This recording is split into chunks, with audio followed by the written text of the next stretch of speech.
Bien, bien. Arrancamos entonces. Gracias por la invitación.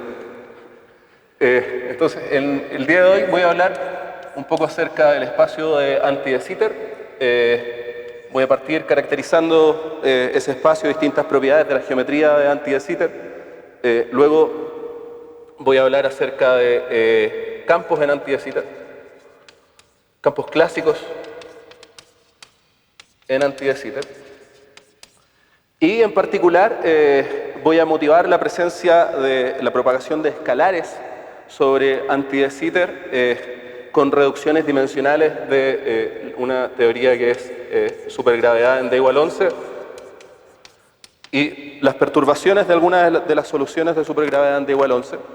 Entonces me voy a quedar algún tiempo también hablando acerca de esta teoría, acerca de cuál es el contenido de campos. Les voy a mostrar cómo como on-shell el número de grados de libertad bosónico es igual al número de grados de libertad fermiónicos en esta construcción.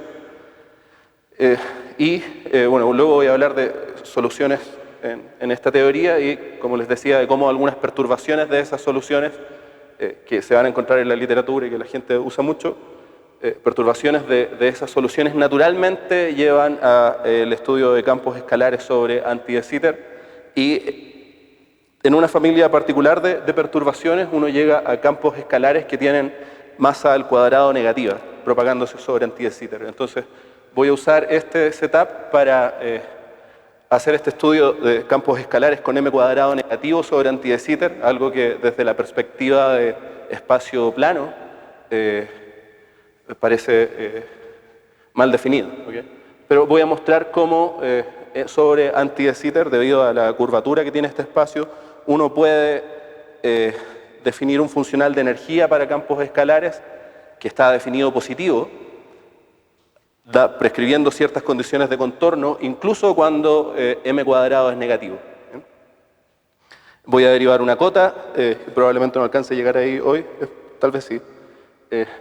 La cota de Breitelona-Friedman, creo que eso es lo que voy a alcanzar a hacer el día de hoy, porque me voy a quedar un buen rato hablando de supergravedad de igual 11 y algunas de las soluciones de la teoría clásica. ¿Bien? Entonces, de acá también va a salir la cota de BF. Bien, en la próxima clase voy a mostrar cómo a partir de estos campos propagándose sobre Anti de Sitter, usando la correspondencia de SCFT, uno puede calcular las funciones de correlación en la teoría dual. Voy a mostrar también cómo una extensión de ese cálculo al caso de los espacios-tiempos de Lifshitz, que comparten ciertas propiedades con Anti de Sitter y que sirven para definir una extensión no relativista de ADS-CFT. Voy a mostrar igual cómo calcular la función de dos puntos en ese contexto. Bien, y esa va a ser la primera parte del curso. Bien, entonces arrancamos. Anti de Sitter es la solución maximalmente simétrica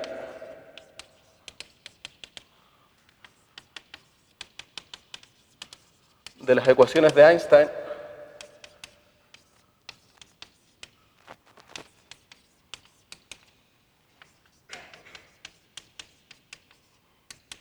con constante cosmológica negativa.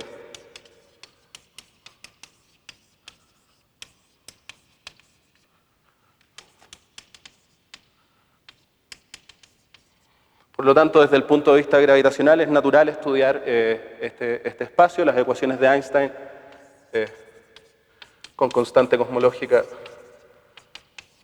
tienen esta forma, y si la constante cosmológica es negativa, entonces vamos a tener la solución maximalmente simétrica. En ese caso va a ser el espacio de Anti de Sitter. Anti de Sitter va a tener, si es maximalmente simétrica, va a tener d por d más 1 sobre 2 vectores de Killing.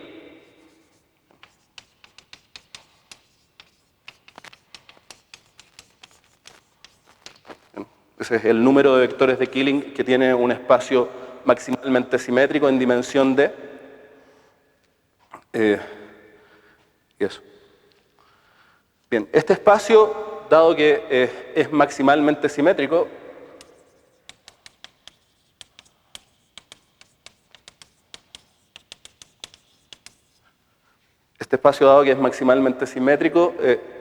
tiene curvatura constante.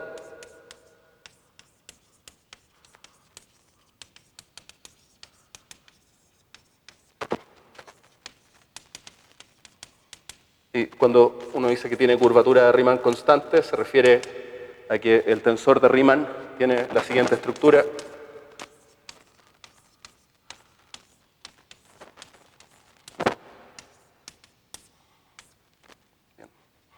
Ese es el tensor de Riemann de un espacio maximalmente simétrico que por lo tanto es de curvatura constante y tiene curvatura constante negativa.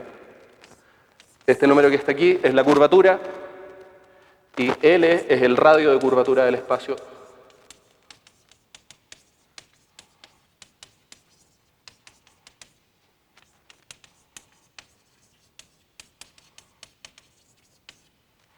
Bien.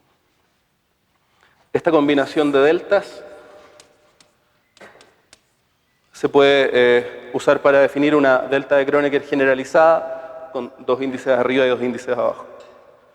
Bien. Dado que el espacio es de curvatura constante,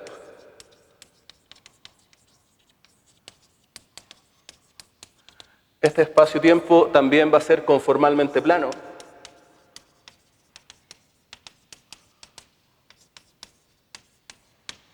Y esto quiere decir que esto se testea calculando el tensor de Weyl, ¿cierto? El tensor de Weyl es 0 para d mayor que 3 y el tensor de Cotton es 0 para d igual a 3. El tensor de Cotton de este espacio. Entonces, este es el tensor de Weyl, este es el tensor de Cotton, que son los tensores que nos ayudan a detectar de forma invariante de coordenadas cuando un espacio-tiempo es conformalmente plano. Bien. Esta estructura del tensor de Riemann nos lleva a la siguiente estructura para el tensor de Ricci y el siguiente valor para el escalar de Ricci. Entonces, con esto en mente, uno puede sustituir estas expresiones en la ecuación de Einstein y ver cómo lambda se relaciona con L. O cómo esta ecuación se puede interpretar a la inversa. En realidad, L, que es el radio de curvatura de la solución, termina estando definido por el valor de la constante cosmológica, y esta constante cosmológica es un parámetro de la teoría, porque la constante cosmológica es una constante que aparece en la acción. Entonces la constante cosmológica tiene cierto valor que está dado cuando predefino la teoría y anti de Sitter, que tiene cierto radio de curvatura, va a ser solución de esa teoría siempre y cuando el radio de curvatura de anti de Sitter esté dado en términos de lambda. Y es importante pensarlo así, sobre todo en teorías con potencias superiores en la curvatura, de las que voy a hablar más adelante, en donde hay dos posibles radios de curvatura que se determinan en términos de las constantes de acoplamiento que aparecen en la teoría. Obviamente, en relatividad general, como la relación es 1 a 1, da lo mismo el cómo uno interprete esta ecuación, pero ya en teorías con potencias superiores en la curvatura va a haber más de un valor posible de L. Las teorías con potencias superiores en la curvatura tienen más de una solución maximalmente simétrica posible. Muy bien, y una construcción que probablemente han visto, que anti de Sitter se puede pensar como la siguiente superficie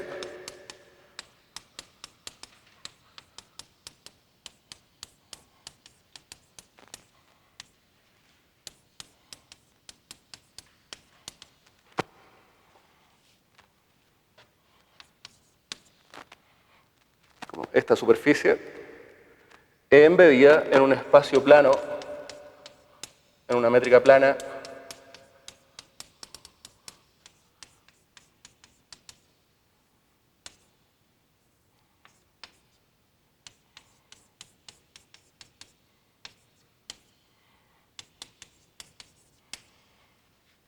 con dos signos menos. ¿Okay? Entonces, de esta construcción para anti-de Sitter, es claro ver cuáles van a ser los vectores de Killing de la métrica. ¿Okay? Entonces uno tiene este constraint y este constraint lo puede parametrizar de distintas formas. Y la métrica inducida sobre esta superficie, cuando cuando incrusto esta superficie en esta métrica, ese espacio va a ser anti-de Sitter. Y hay una sutileza respecto de la dirección temporal que voy a comentar ahora. Entonces déjenme a esto llamarlo 1. Entonces hay distintas parametrizaciones, hay infinitas parametrizaciones. En realidad podemos parametrizar 1 de distintas formas.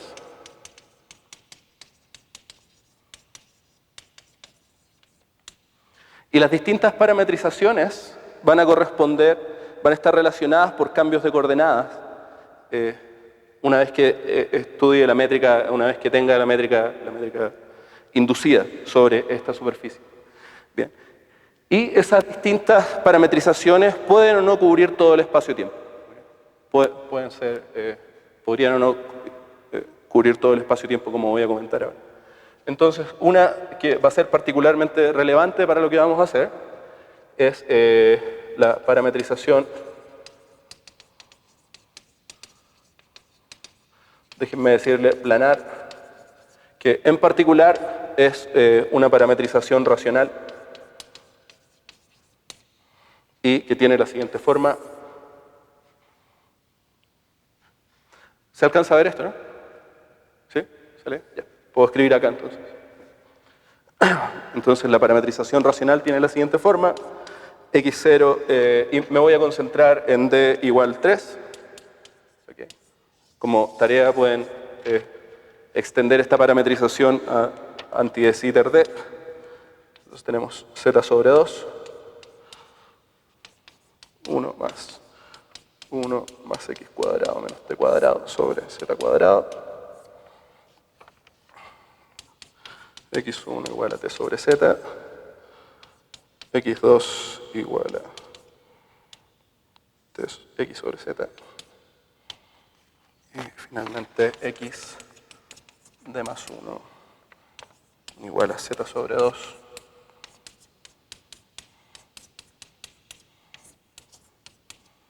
sobre Z cuadrado. Bien, si ustedes sustituyen estas expresiones en 1, se van a dar cuenta que el constraint se satisface. Ojo que fijé L a 1. ¿Okay? D igual 3, L igual a 1. Y con esta parametrización, la métrica inducida tiene la forma. Qué buena está esta pizarra. 1 sobre Z cuadrado, factor de menos de T cuadrado, más de Z cuadrado, más de X cuadrado. Bien. Si quieren parametrizar anti-de Sitter de radio L, hay que meter L aquí de alguna forma, y ese L termina apareciendo aquí como factor global.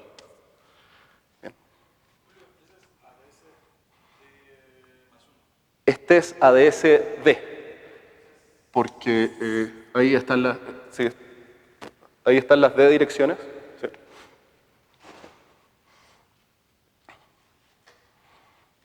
Muy bien, y debido a que estas funciones son funciones racionales, son fracciones de polinomios, uno dice que esto es una parametrización racional de este constraint. Bien. Entonces, no toda superficie admite una parametrización. Sí, pero déjame llamarlo de más 1 convención. ¿No? Por convención déjame llamarlo de más 1. Sí, falta un XD, eso es lo que es confuso. Sí, estoy de acuerdo. Muy bien. Bien, y de acá se ve de forma manifiesta que el espacio, que esta métrica es conformalmente plana. ¿Okay? Hay un factor conforme y esto es la métrica del plano. Muy bien. Otra parametrización es la parametrización global.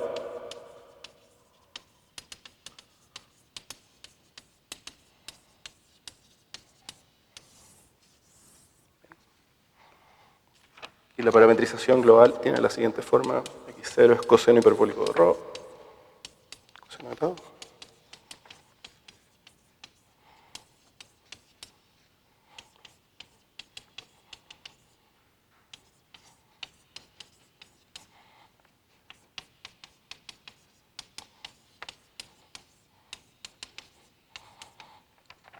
Bien. Esta parametrización, y claramente esta parametrización de acá no es una parametrización racional, pero es una parametrización posible del constraint 1 que define la superficie. Y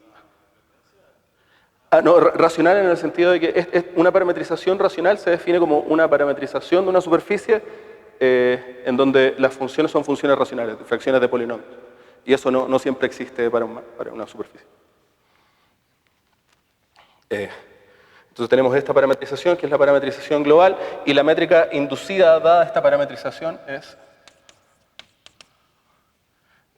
voy a restaurar L. Bien. No voy a ser muy cuidadoso con dónde va L aquí, pero eso lo pueden hacer ustedes.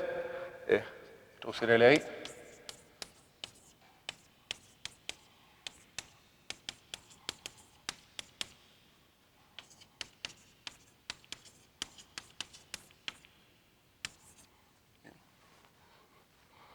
Eso es anti de Sitter 3 en coordenadas globales. Y aquí hay una sutileza que es importante. Observen que de esta parametrización es claro que la dirección tau es periódica, porque está dentro de funciones que son periódicas, módulo 2pi. Bien. Y en esta métrica, si la dirección tau fuese periódica, uno tendría un espacio-tiempo con curvas tipo tiempo cerradas. Bien. Ahora, esta métrica no tiene ningún problema si es que yo promuevo el rango de esta dirección a menos infinito más infinito. Bien. Y al hacer eso, uno está tomando en realidad el espacio que se llama el covering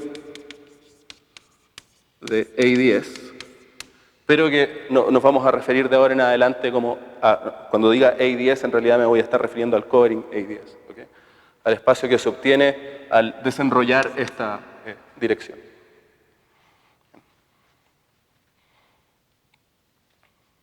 Muy bien. Si ustedes extienden esto a dimensión arbitraria, en lo que se llama A10 de planar, van a encontrar la métrica L cuadrado sobre Z cuadrado, la dirección temporal, más de Z cuadrado, y acá de menos 2 direcciones cartesianas. Bien. Mientras que A10D global,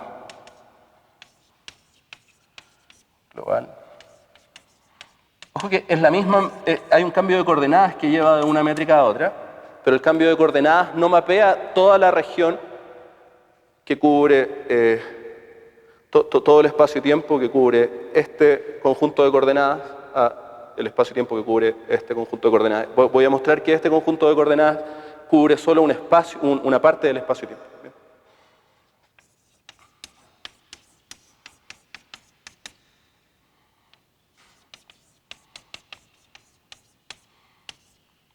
Y acá tienen que poner la métrica de menos 2 esferas.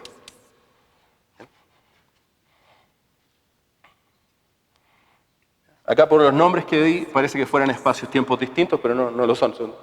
Son distintos parches coordenados. Y como dice este apellido, este parche es global. Módulo, obviamente, las sutilezas que hay al cubrir el polo norte de las 2 esferas. Uno necesita 2 parches coordenados. Y este espacio de acá, A10 planar, no cubre todo el espacio-tiempo. Observen que... perdón, me equivoqué. Semi-hiperbólico. Acabo de escribir un wormhole. Ahí sí. Es anti-de Bien. Observen que cerca de ρ igual 0 el espacio-tiempo es plano.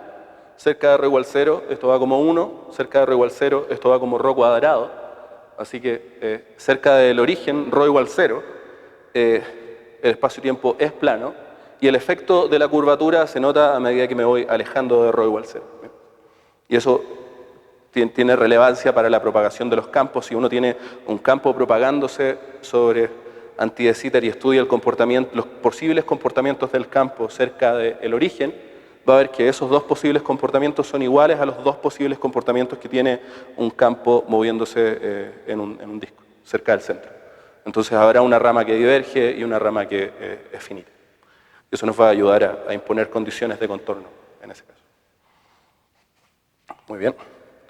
Hay un cambio de coordenadas trivial, que si tomo anti de Sitter global y hago R igual a L seno hiperbólico de ρ, puedo interpretar este R como la coordenada areal. Bien.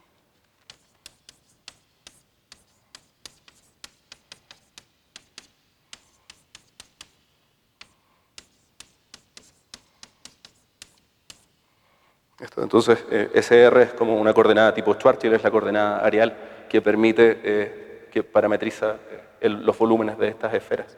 Y como voy foliando el espacio-tiempo con estas esferas de menos 2 dimensionales. Muy bien. Y como les decía del constraint, uno se puede plantear la pregunta de cuáles son todos los vectores de Killing de este espacio. ¿Bien? Y para eso, entonces, si uno se pregunta cuáles son los vectores de Killing de este espacio, tiene que resolver esta ecuación, ¿cierto? Que tiene la forma chi alfa de A de alfa, G mu nu, más G mu alfa de A de nu, chi alfa, más G nu alfa de A de mu, chi alfa. Bien. Y hay que encontrar estos campos vectoriales. Observen que esta ecuación no requiere el Christoffel. Como eso sabía que le iba a gustar al profesor Eloy. Y de aquí uno va a encontrar d por d más 1 vectores linealmente independientes. Sí, bien. Pero este es un problema diferencial, bien. Y se puede resolver, ¿no? Lo puede encontrar. Pero mirando el constraint 1 y la métrica donde uno está embebiendo este espacio, es directo mostrar cuáles son es directo intuir cuáles son los vectores de Killing que va a heredar esta métrica.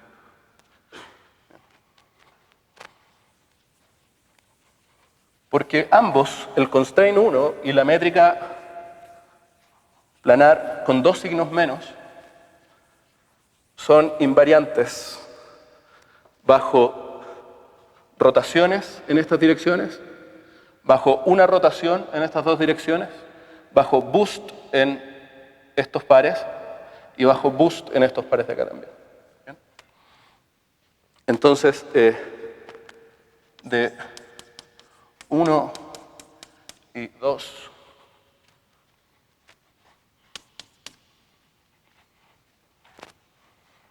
es directo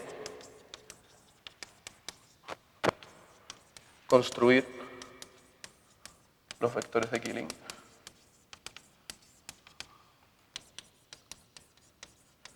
Entonces vamos a tener rotaciones en las direcciones x, y, xj, con i y j distinto de 0 y d más 1. Bien. Esas rotaciones van a ser generadas por estos vectores.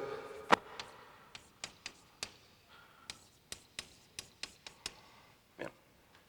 Este objeto es antisimétrico y tiene estos índices i y j, pueden tomar d menos 2 valores. Por lo tanto, aquí hay d menos 2 sobre 2 rotaciones independientes.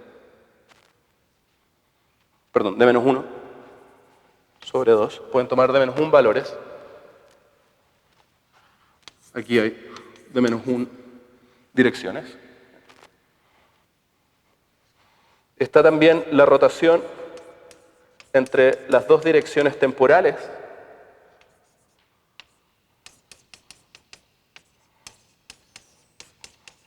Bien. Aquí hay un vector de Killing. Están también los boosts. Esto es rotación igual. Están los boosts. Hay dos tipos de boosts. X0 de A de XY más XY de A de X0. Estos son de menos 1. Hay otros boosts en donde reemplazo X0 por XD más 1.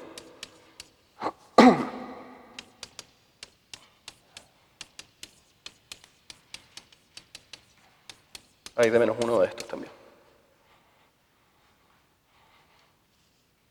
Bien. Y los vectores de Killing se pueden obtener usando las parametrizaciones, estas parametrizaciones en estas expresiones.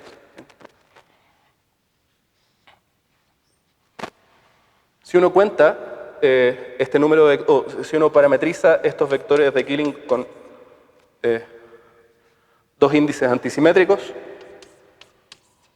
el álgebra de estos vectores de Killing va a ser un álgebra de rotaciones, un álgebra de un grupo ortogonal PQ, digamos 2 de menos 1. Déjenme poner de forma explícita esto. Tenemos A de B, C, B de C, A.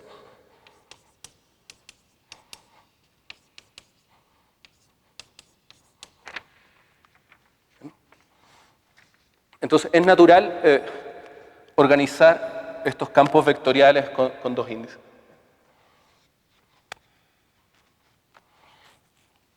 Donde esta eta es una métrica diagonal con estas entradas.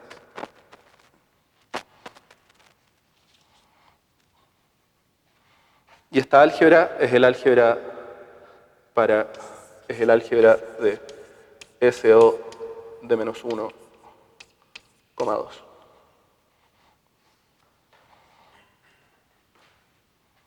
Y SO de menos 1, 2 tiene D por D más 1, hay D por D más 1 sobre 2 vectores.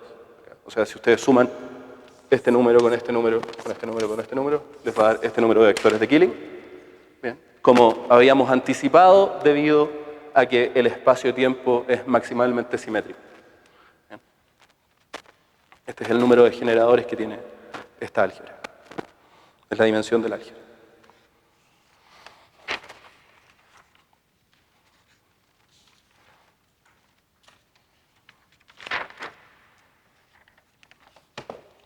Muy bien.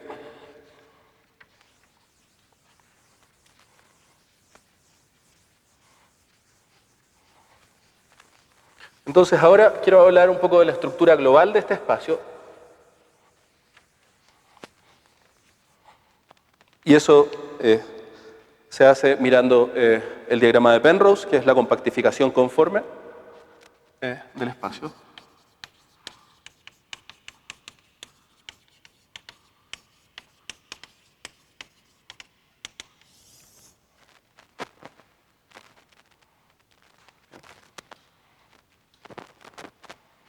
Y la idea, quiero recordarles algo que es fácil, pero solo por recordarles, déjenme recordarles cuál es la idea detrás de las compactificaciones conformes.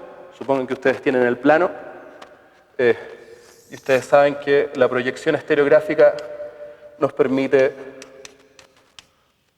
asignar a cada punto sobre el plano un punto sobre la esfera. Este punto tiene coordenadas x, y. Bien. Este punto sobre la esfera tiene coordenadas θ y φ. Bien. La métrica sobre la esfera en coordenadas polares, en coordenadas esféricas, perdón.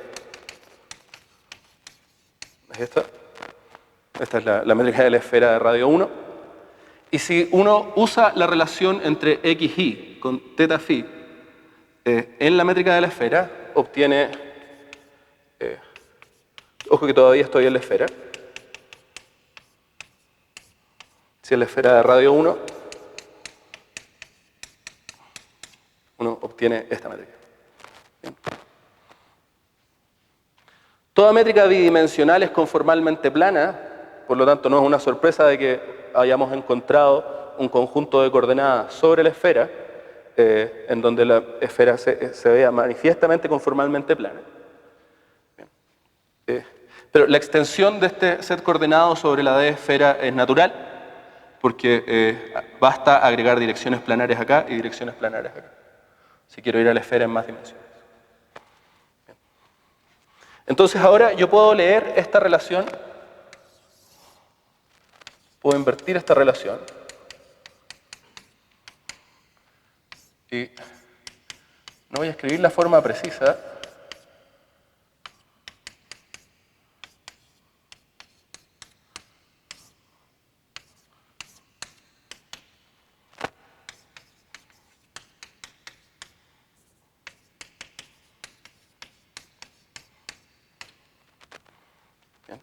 puedo invertir esa relación y tengo eso. Y esta es la métrica del plano bidimensional, esta es la métrica de la esfera. Obviamente ambos espacios, sí, vale. ¿Esto? Ah, un 4, perdón, 4. Sí. Y este 4 es independiente de la dimensión. Si quieres parametrizar la esfera de radio 1, independiente de la dimensión hay que poner un 4 acá, pero seguir agregando direcciones planares aquí y acá. Sí.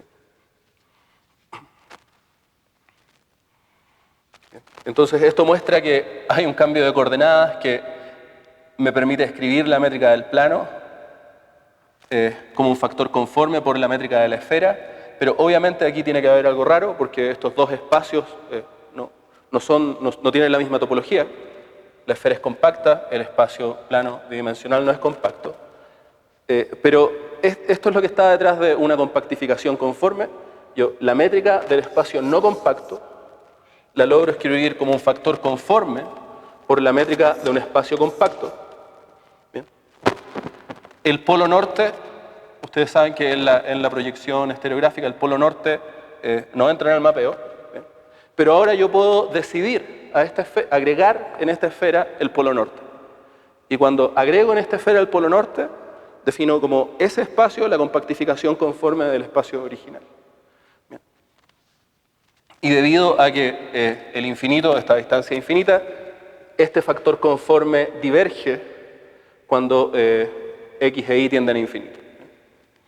Entonces esta es la idea de la compactificación conforme. Tengo un espacio no compacto, lo escribo como un factor conforme por un espacio compacto, ¿bien?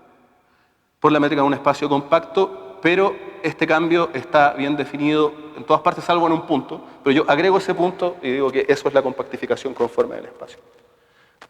En un espacio-tiempo esto va a ser más sutil, obviamente, porque hay distintos tipos de infinitos. Está el infinito espacial, los infinitos temporales y los infinitos nulos.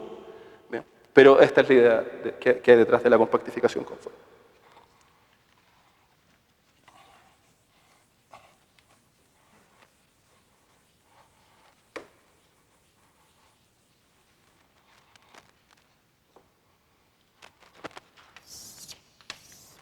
Entonces, si ustedes toman anti de Sitter en coordenadas tipo Schwarzschild y definen R igual a L tangente hiperbólica de X, el rango 0 infinito va a estar mapeado a X 0 pi medio y la métrica toma la forma de S cuadrado igual a L cuadrado sobre coseno cuadrado de X, factor de menos dt cuadrado más de X cuadrado, seno cuadrado de X de omega de menos 2. Bien. Entonces, observen que esta métrica de acá, la parte espacial de esta métrica, es una métrica es la métrica, sería la métrica en la 3 esfera, o en la D-1 esfera, sería la 3 esfera, sí, aquí pongo las 2 esferas. Sería la métrica en la 3 esfera, siempre y cuando x fuera de 0 a pi. ¿Bien? Pero acá x va de 0 a pi medio. Entonces es la mitad de ese espacio. Y esta métrica, de acá, en dimensión 4, o sea, cuando aquí hay una 2 esfera, se llama el espacio, el universo estático de Einstein. Entonces esto justifica la afirmación que anti de Sitter 4 es conformal a la mitad del universo estático, en donde esto es, hay que tener cuidado con qué significa eso, obviamente. A la mitad, ¿a qué me refiero con la mitad? Bien. A la mitad del universo estático de Einstein.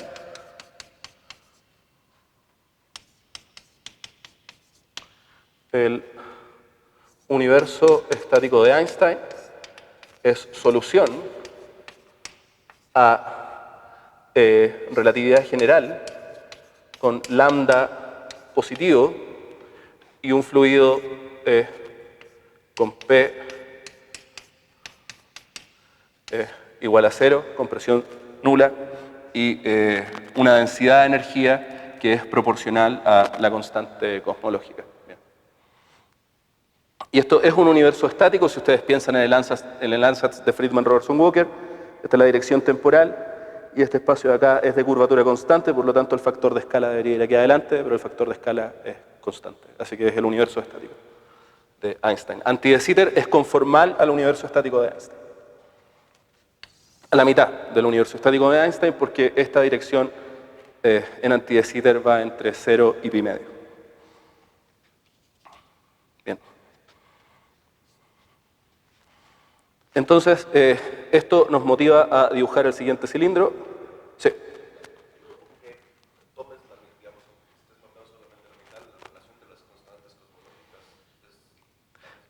No, porque, claro, en anti de Sitter no hay fluido.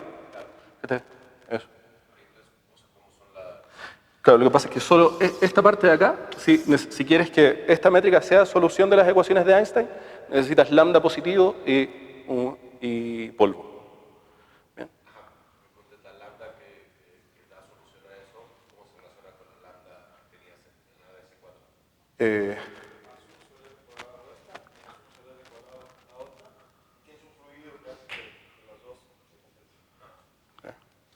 Tiene signo opuesto. Sí. Pero el valor absoluto es el mismo. Si introduzco un L cuadrado acá afuera. Bueno. Bueno. Bien.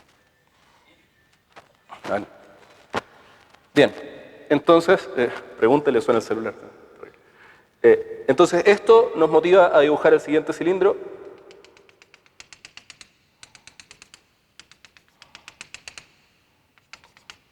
Bien. Eso es un cilindro sobre el eje del cilindro.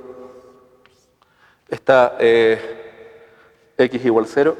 Esto es el centro. Bien. Y x igual pi medio. X igual pi medio, que según esta expresión lleva a una esfera que tiene volumen infinito. Si pienso en la tangente que queda acá y evalúo x igual pi medio, esta esfera tiene volumen infinito. Ese x igual pi medio es el borde. La coordenada x corre, esto es un cilindro sólido, la coordenada x corre en esta dirección. Bien. Y las superficies a x constante, esta dirección es la dirección temporal, las superficies a x constante son estas esferas, a x y a t constante son estas esferas. Esto es una S de menos 2. Bien. Y hacer la compactificación conforme del espacio significa hacer lo siguiente. Estas líneas que dibujé como punteadas, que no eran parte del manifold, agregarlas al manifold. Estas líneas de acá no debía haberlas dibujado así, pero no debía haberlas dibujado punteadas, pero estos bordes, el x igual pi medio, estaba como una línea punteada porque es una región que está en infinito, entonces no pertenece al manifold, Pero en la compactificación conforme agrego estas superficies. Bien. Y dejan de ser líneas punteadas, ahora son parte del manifold que es la compactificación conforme a Anti de Sitter. Bien. Esto lleva a un diagrama de Penrose que es el siguiente. X igual 0, X igual pi medio. Y esto es el diagrama de Penrose de Anti de Sitter.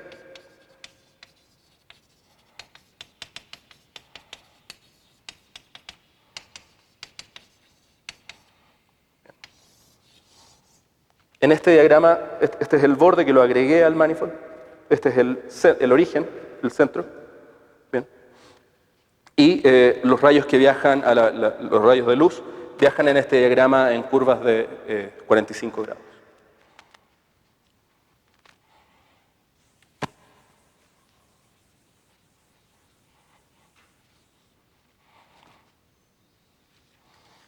Muy bien. Observen que el borde de este espacio es una superficie tipo tiempo. ¿Okay?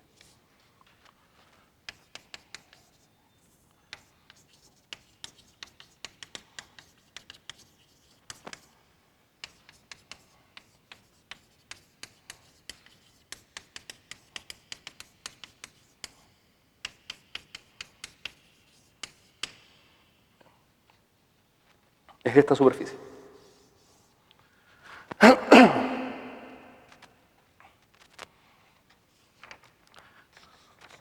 Bien. Entonces, tal como en electromagnetismo, es útil poner campos de prueba o cargas de prueba en presencia de un campo para caracterizar al campo. En gravedad uno hace lo mismo. Y entonces, para estudiar las propiedades del espacio-tiempo,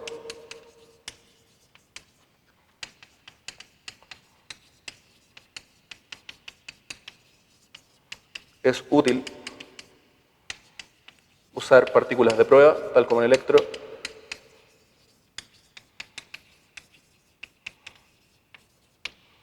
Las partículas de prueba, consideremos partículas de prueba que son geodésicas, entonces van a tener alguna parametrización en términos de un parámetro afín, lambda, acá están las direcciones angulares, lambda, y si es una geodésica esto, entonces satisface la ecuación de la geodésica.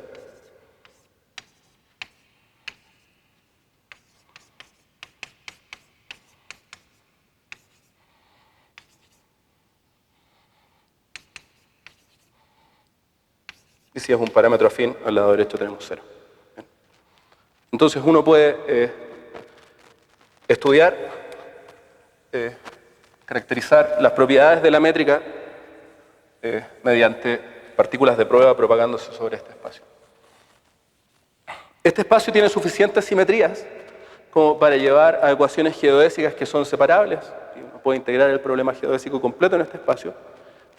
Pero en particular nos interesan las partículas de prueba nulas que viajan a la velocidad de la luz, porque del diagrama uno puede ver que una partícula que viaja a la velocidad de la luz va a llegar al borde del espacio-tiempo, si fue lanzada desde el origen, en un valor finito de la coordenada temporal de un observador que está parado en R igual 0. Entonces, si consideramos la métrica en coordenadas de Schwarzschild, podemos ver que T es una coordenada, las coordenadas son coordenadas, pero en particular, en este caso, esta T se puede asociar al tiempo propio de un observador.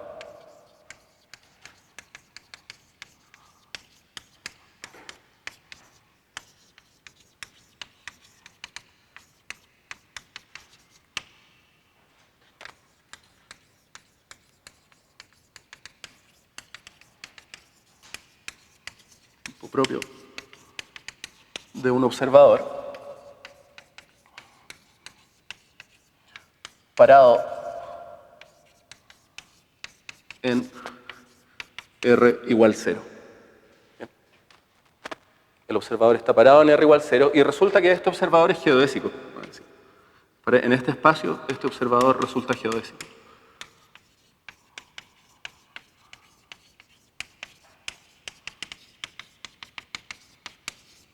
en espacios asintóticamente planos, como el espacio-tiempo de Schwarzschild, la coordenada temporal corresponde al tiempo propio de un observador que está en infinito. Ese observador también resulta ser geodésico. Mientras que en anti-de Sitter, esta coordenada temporal corresponde al tiempo propio de un observador que está parado en r igual 0 y ese observador es geodésico. Entonces, si el observador aquel se pregunta ¿cuánto tiempo le toma a un rayo de luz ir desde 0 hasta infinito? Tiene que resolver la siguiente integral.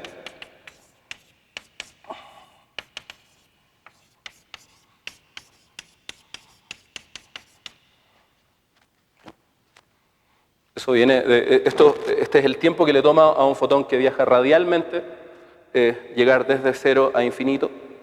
Es el tiempo medido por un observador que está en r igual 0. Y resulta que este tiempo es un tiempo finito.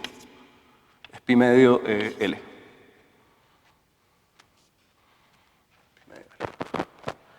Entonces, este observador, según su reloj, ve que el rayo de luz llega a infinito en un tiempo finito. Entonces, algo le tiene que pasar al rayo de luz al llegar ahí al borde. Adelante. Correcto. No, el radio de este cilindro es un cilindro sólido. Bien. Y tiene entonces un radio infinito. En la compactificación conforme lo traigo a finito, pero tiene radio infinito. L caracteriza la curvatura del espacio-tiempo en el interior. Bien. Estas superficies no son planas. Bien, y van a tener cierta curvatura, y esa curvatura que es constante, y esa curvatura está caracterizada por este. Bien. Entonces la pregunta es, ¿qué le pasa a este rayo de luz? ¿Qué le pasa a este fotón cuando llega al borde?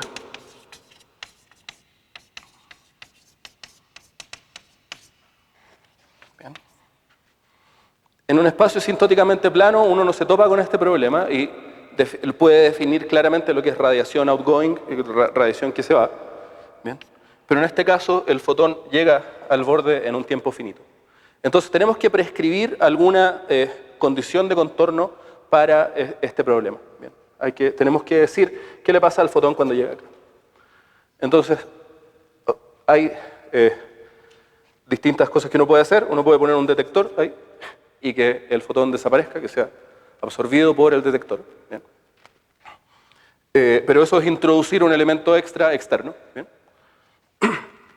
Uno puede tratar de continuar este espacio de alguna forma. ¿Bien? Y eso la gente lo hace. Pero lo que vamos a hacer va a ser imponer una condición de borde reflectante en este punto. Pero esa condición de borde reflectante en este punto, vamos a decir que cuando el fotón llega al borde se refleja, esa condición de borde reflectante aparece naturalmente como una extensión del comportamiento de las geodésicas masivas.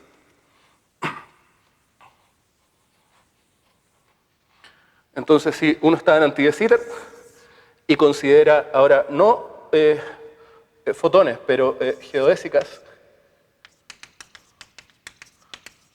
radiales, masivas. Bien, o sea, hago mu igual a menos m cuadrado. Estoy con signatura menos más, eso probablemente lo notaron. Considero un m distinto de 0. Y pienso en este mismo problema. Desde x igual a 0, lanzo en la dirección radial una partícula masiva. La partícula masiva vuelve. Y vuelve en un tiempo que es igual a pi L. Este es un tiempo que lo mide el observador que está parado en r igual 0, que recuerden es un observador geodésico. Acá está el borde.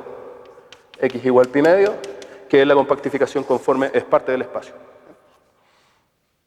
Ahora, si lanzo esta partícula masiva con mayor velocidad, la partícula masiva explora hasta regiones más lejanas, pero vuelve en el mismo tiempo, en el mismo delta t. ¿Bien? Entonces, es como si fuera un oscilador armónico. El periodo no depende de la amplitud para el problema geodésico. Entonces, si pienso en la trayectoria del fotón como continuación natural de los comportamientos masivos, puedo imponer una condición de borde reflectante. Bien. Y ya que al fotón le tomó perdón, pi medio sobre L ir hasta el borde, le va a tomar pi medio sobre L volver, y entonces va a volver, bajo esa condición de contorno, va a volver en un tiempo que es pi por L. Bien. Esto es para las partículas, es condición de borde reflectante para las partículas. Porque insisto en que es la extensión natural del comportamiento de las partículas masivas. Estas son distintas trayectorias de partículas masivas que las puedo pensar como distintas trayectorias dadas velocidades iniciales distintas, o las puedo pensar como distintas trayectorias dadas una misma velocidad inicial, pero masas cada vez más pequeñas. Si voy bajando, doy una velocidad inicial y voy bajando la masa, la partícula va a explorar cada vez regiones más distantes en este diagrama.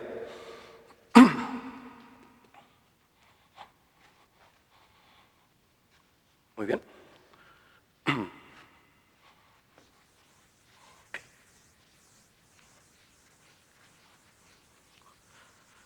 Entonces ahora, pensemos en la evolución de campos. ¿Okay? Este es el comportamiento de partículas. En el límite de números cuánticos altos uno debería recuperar, uno recupera este tipo de comportamiento si toma el límite de números cuánticos altos en un campo, pero pensemos un poco en qué significa hacer evolucionar un campo en un espacio-tiempo.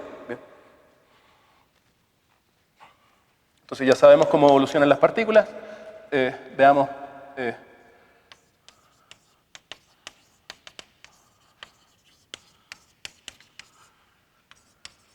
espacio. Entonces, por ejemplo, ¿a qué me refiero? Quiero evolucionar, por ejemplo, una onda sobre un espacio-tiempo. ¿Bien? Y pensemos primero en el espacio plano. ¿Bien? El diagrama de Penrose del espacio plano es así. ¿Bien? Estas superficies son nulas. Esta es la superficie de donde vienen todos los rayos de luz. Esta es la superficie donde van a parar todos los rayos de luz en el futuro infinito. Esta es la superficie donde, aquí es un punto, pero es un punto en este diagrama, pero es una esfera en realidad. Esta es la esfera donde van a parar todas las partículas tipo tiempo. Esta es la esfera donde vienen todas las partículas tipo tiempo. ¿Bien? Y esto que está acá es el infinito espacial, se llama I0, se llama I más, I menos, scribe más, scribe menos. ¿Bien? Y si tenemos un campo de prueba evolucionando en este espacio, podemos pensar en el problema de Cauchy. ¿Okay? Entonces, el problema de Cauchy es si estoy así, me doy una superficie tipo espacio, doy el valor del campo phi en esta superficie, doy el valor de la primera derivada temporal del campo en esta superficie. Bien, eso es un problema de valores iniciales y según esta ecuación dejo evolucionar el campo. Bien. Observen que el valor del campo en un instante posterior va a estar completamente determinado por el valor del campo y su primera derivada en la superficie de Cauchy. Bien. Por más que yo me vaya cerca del borde, si trazo el cono de luz pasado, el valor del campo en este punto está completamente determinado por el dato inicial que dimos en la superficie de Cauchy. Este es el origen, es R igual 0, entonces es un centro, y yo puedo pensar entonces que si estoy cerca de acá y trazo el cono de luz pasado, el estado del campo en ese punto va a estar completamente determinado por el estado del campo en esta región. Y el estado del campo en esta región lo sé porque tengo que proveer un dato inicial para dejar evolucionar el campo. Lo mismo pasa en Schwarzschild. En Schwarzschild uno tiene este diagrama de Penrose. Bien. Y puede definir esa superficie espacial. Bien. Y dar el valor del campo y su primera derivada de este campo que quiero evolucionar. El campo y su primera derivada en esta superficie. Y el valor en un instante posterior va a estar completamente, el valor del campo en este instante y en este tiempo está completamente determinado por el dato inicial que uno dio. Bien. Entonces uno dice que esta superficie y esta superficie sigma son superficies de Cauchy. Bien. Son superficies de Cauchy. Y la existencia de esta superficie de Cauchy global, bien, define la noción de espacio globalmente hiperbólico.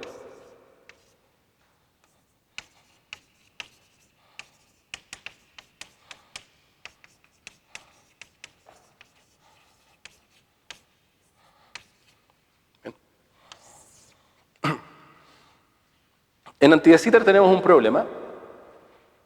El diagrama de Penrose es, como dibujé allá, es así. X igual 0, X igual pi medio. Si considero una superficie de tipo espacio y quiero evolucionar este campo en el espacio de anti de Sitter, doy el valor del campo, doy el valor de su primera derivada, dejo evolucionar el campo según cómo está dada la evolución por esta ecuación.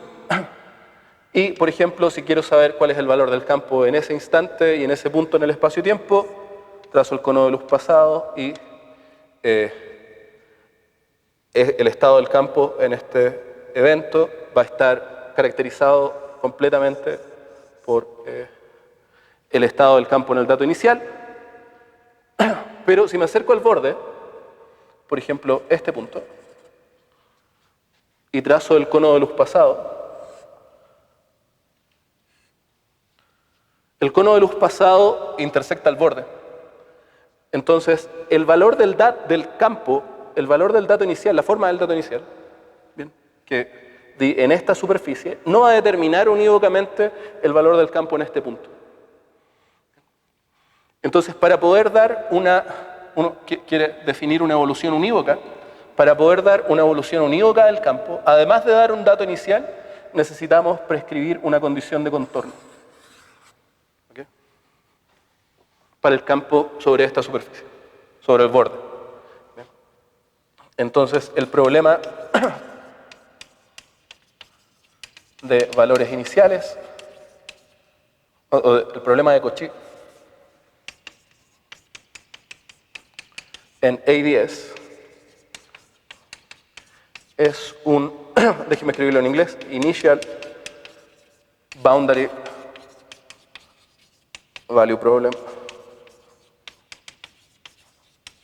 Y no es solo un problema de valores iniciales, además tengo que proveer alguna condición de contorno, alguna condición en infinito para el campo, que está evolucionando sobre este espacio, para poder definir de forma unívoca el valor del campo en este punto. Bien. Observen que lo mismo va a pasar, esta es una propiedad que no solo tiene ADS, sino que también tiene los espacios que son asintóticamente anti de Sitter.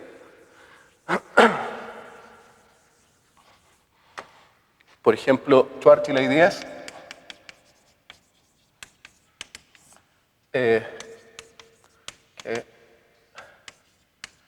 lo puedo escribir en coordenadas de Schwarzschild. Así.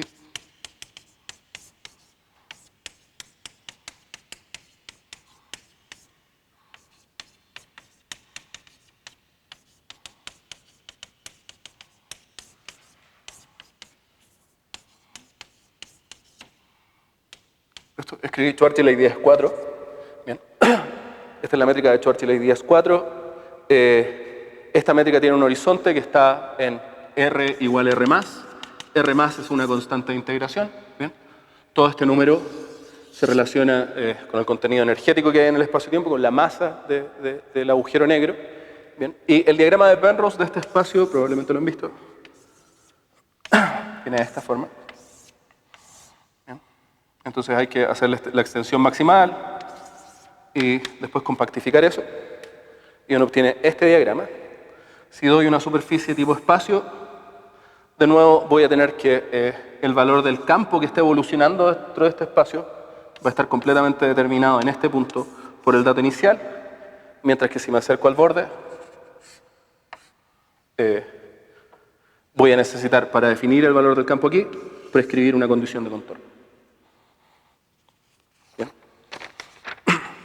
Y esto va a ser importante más adelante cuando evolucionemos perturbativamente campos no lineales en anti-de Sitter y consideremos la back reaction. ¿Okay? Observen que estoy considerando campos de prueba. No estoy pensando en cómo se deforma el espacio de anti-de Sitter debido a la presencia de este espacio,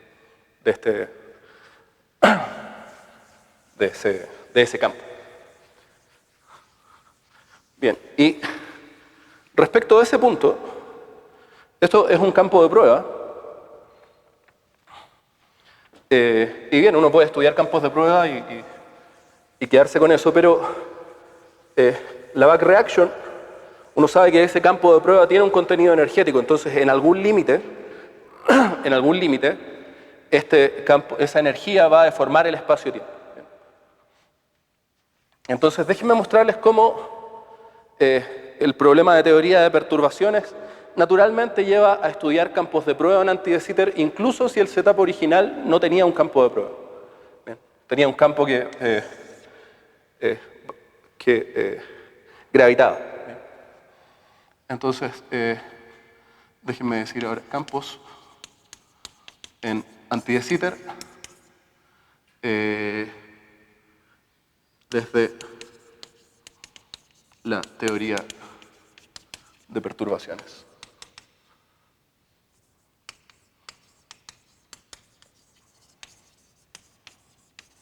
Y voy a partir con una afirmación bien inocente, pero que ha permitido mostrar un montón de resultados matemáticos fuertes, en los cuales no soy experto, pero que es un approach que es muy inocente, pero que ha traído un montón de frutos, porque el problema es complicado. Entonces, consideren, por ejemplo, un campo escalar sin masa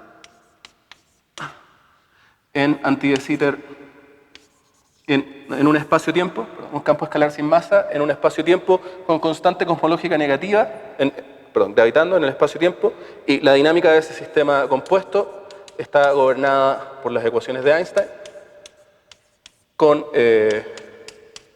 en presencia del tensor de energía momentum del campo escalar, en un campo escalar sin masa.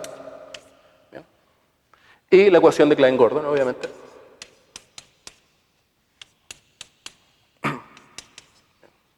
Supongan que quiero hacer gravitar ahora el campo escalar. Bien. Entonces este es el sistema de ecuaciones que hay que resolver. Bien.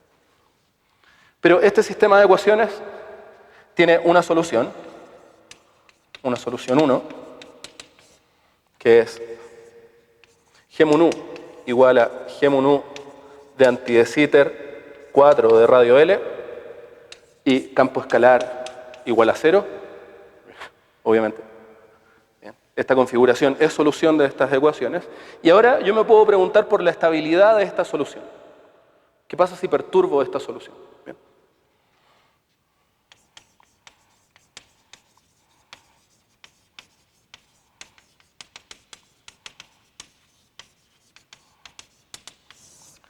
Bien. Entonces, como perturbamos a orden lineal,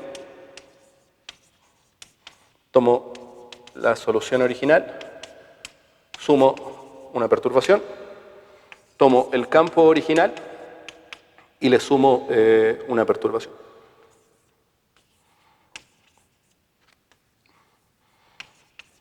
Pongo un épsilon acá, tomo esto, lo introduzco en las ecuaciones de movimiento, colecto en épsilon y resuelvo orden por orden. Al orden más bajo, en teoría de perturbaciones,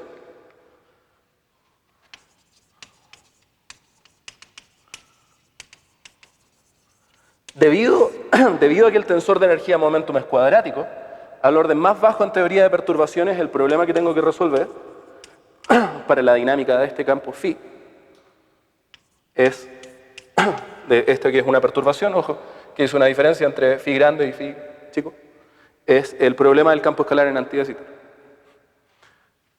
Bien, entonces esto es muy inocente, pero créanme que Esto ha sido súper útil.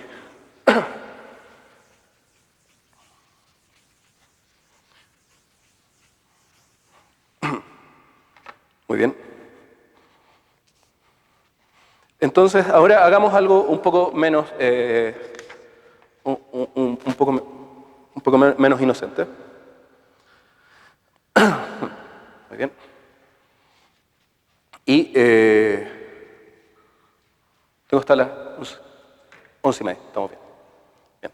Entonces hagamos algo un poco menos inocente. Y les voy a mostrar cómo estas ecuaciones, esta ecuación y la versión masiva de esta ecuación, naturalmente aparecen al hacer teoría de perturbaciones de soluciones de supergravedad en D igual 11, que es la única teoría de supergravedad que hay que se puede construir en dimensión 11. Es la supergravedad maximal, la reducción dimensional de esa teoría a dimensión 4 lleva a teorías con 8 supersimetrías en dimensión 4. Bien, y uno en dimensión 4 no puede tener más de 8 supersimetrías porque si no tendría un multiplete con partículas de spin mayor que 2. Bien. Así que n igual a 1 en D igual 11. Entonces déjenme hablar de esa teoría primero. Bien. Voy a hablar un poco acerca de la teoría de supergravedad en D igual 11.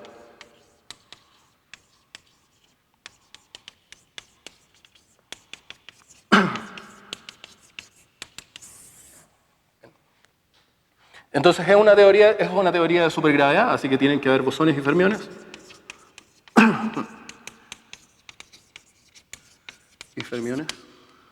Es una teoría de supergravedad, entonces el parámetro que genera las transformaciones de supersimetría es un parámetro local,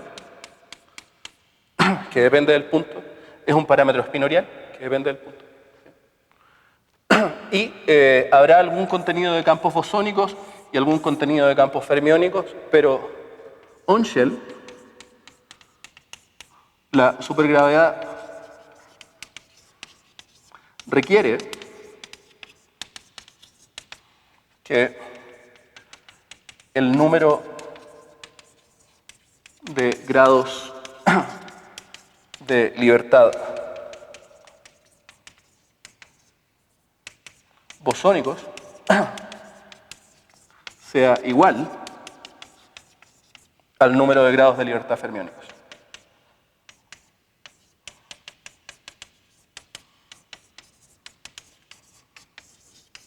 Bien.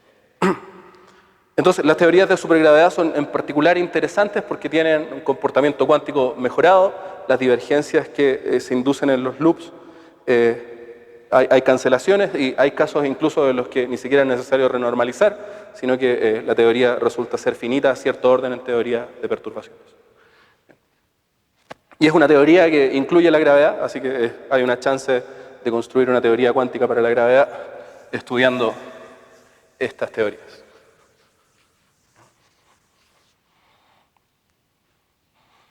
Muy bien. Entonces, esta es una teoría que tiene un lagrangiano clásico, por lo tanto tiene un contenido de campos.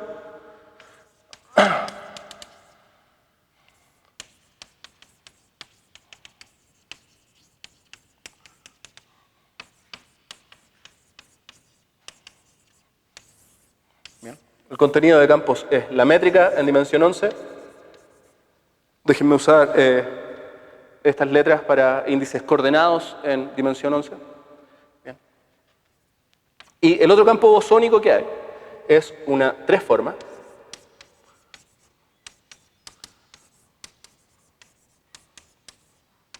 Que es un campo completamente antisimétrico, de 3 índices, y que tiene, bueno, hay un, de la misma forma como en electromagnetismo, hay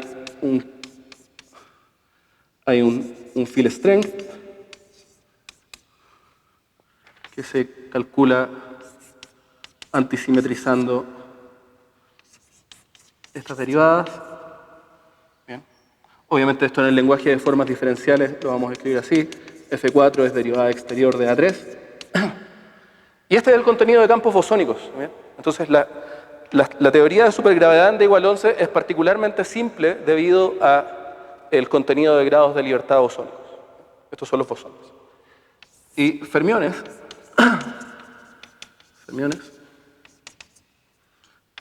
hay un campo de Rarita-Schwinger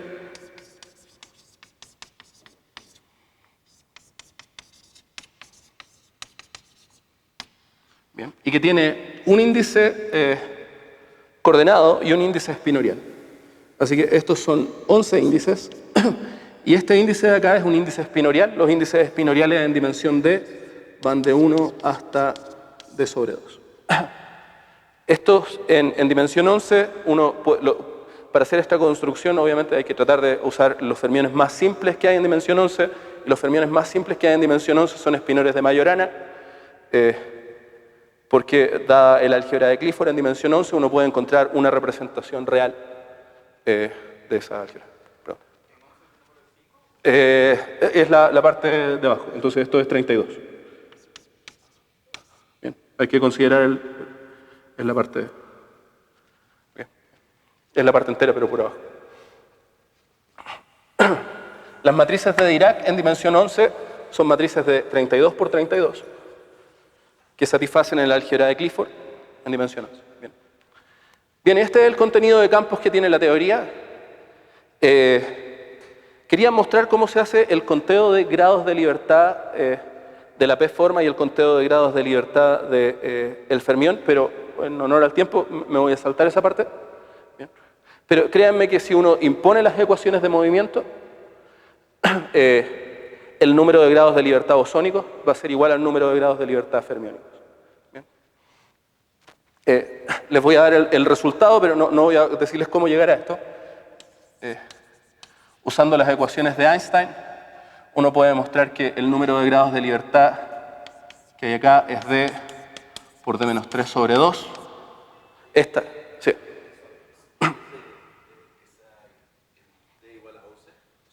Sí. Ajá. Claro, la pregunta es la siguiente. Dada las transformaciones de supersimetría, uno puede estudiar el álgebra de las transformaciones de supersimetría. ¿Sí? Y al menos en las simetrías bosónicas, el álgebra de transformaciones de simetrías siempre cierra. ¿Sí?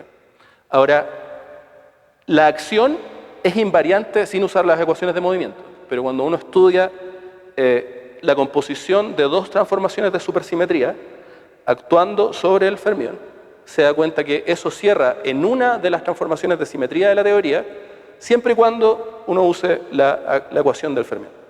Bien, entonces el álgebra cierra on-shell, ¿okay?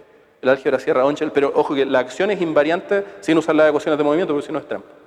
Ahora, en supergravedad con n igual a 1, en d igual 4, uno puede agregar campos auxiliares y hacer que el álgebra de supersimetría cierre sin usar las ecuaciones de movimiento. Pero en este setup, el álgebra cierra solo usando las ecuaciones de movimiento y parece que es un problema abierto encontrar un conjunto de campos auxiliares que permita cerrar el álgebra off-shell. ¿Okay? Bien. Ahora, este número al menos cuadra en d igual 3, porque seguro escucharon la frase de que en dimensión 3 no hay grados de libertad locales en relatividad general, así que ese número es 0. En dimensión 4 hay 2 grados de libertad, ¿está bien? Son las dos polarizaciones del gravitón en d igual 4. Bien. Después, una P-forma que tiene... la teoría de supergravedad en d igual 11 incluye esta 3 forma, pero en la acción solo aparece su intensidad de campo. Por lo tanto, la teoría es invariante bajo transformaciones de gauge generalizadas. Si yo tomo este campo de gauge y le sumo la derivada de una 2 forma, la derivada exterior de una 2 forma, el F no se va a dar cuenta. ¿Bien? Entonces, si tengo una P-forma en donde hay simetría de gauge, es decir, que yo identifico esta P-forma con... si yo puedo identificar estas dos P-formas, entonces el número de grados de libertad es d menos 2 sobre P. Ese es el número de grados de libertad dinámicos que tiene ese campo. Y el número de grados de libertad que tiene un campo de Rarita-Schwinger en dimensión D, si uso la ecuación de Rarita-Schwinger, ¿okay?, como la ecuación de Dirac, pero para este campo que tiene spin 3 medios es d menos 3, perdón, a la d sobre 2 sobre 2. Bien. Y si ustedes introducen d igual 11 y p igual 3, se van a dar cuenta de que les va a dar 128 igual a 128.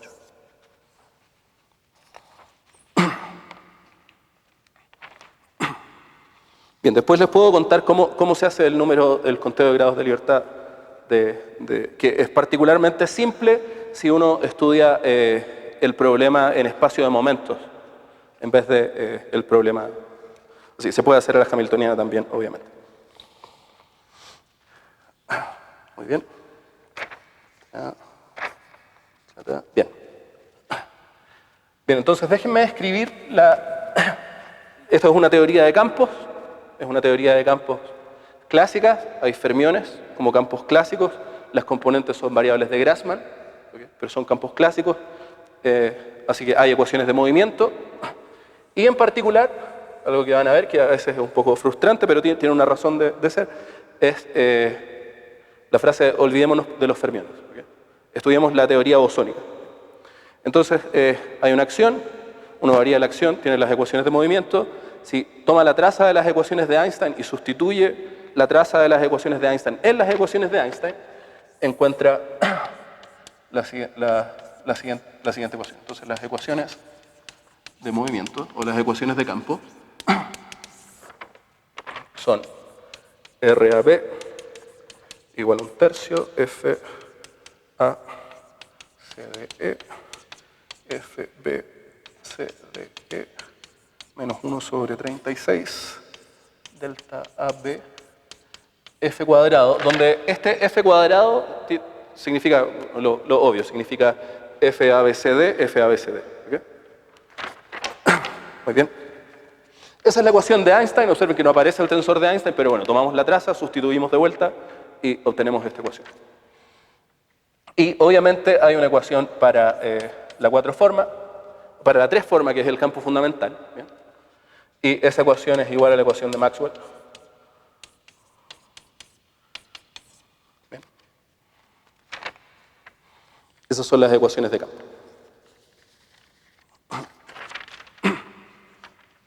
Y hay que resolver estas ecuaciones. Mentira, me equivoqué. Aquí hay algo súper importante en lo que me equivoqué. 1 sobre 572, sí, 576. Epsilon, pero que no va a resultar no ser relevante para las soluciones que voy a construir, pero este término va acá, y que es importante que este término que viene de un término de Chern-Simons en la acción, este término tiene que estar porque si no...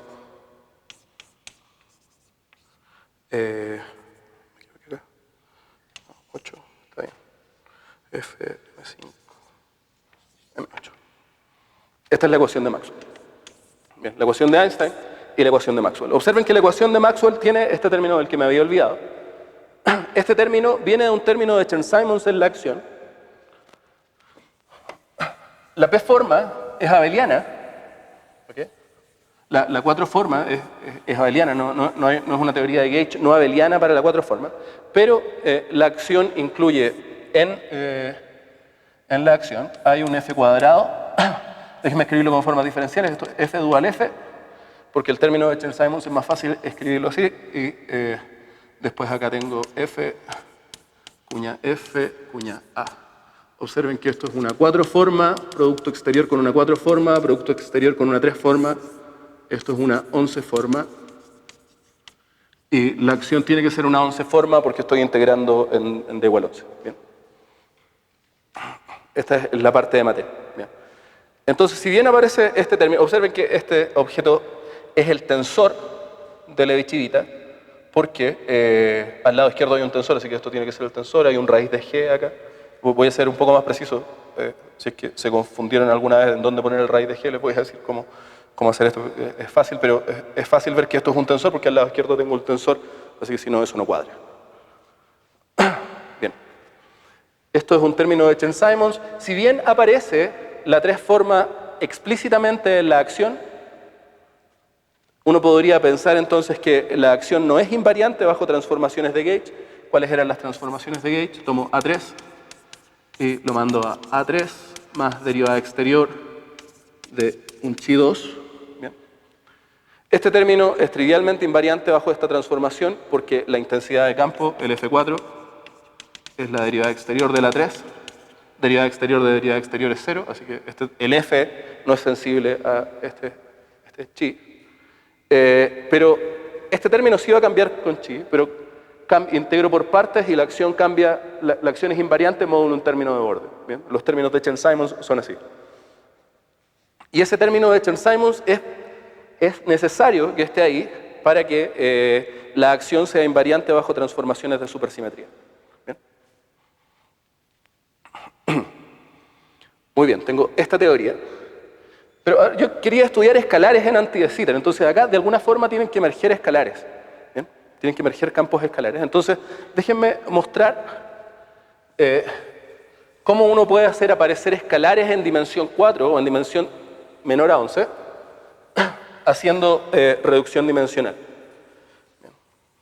Y la reducción dimensional más simple es la reducción en un 7 toros. Supongan que uno quieren tomar esta teoría o la acción de esta teoría y reducir en un 7 toro. Entonces, reducción de supergravedad en D igual 11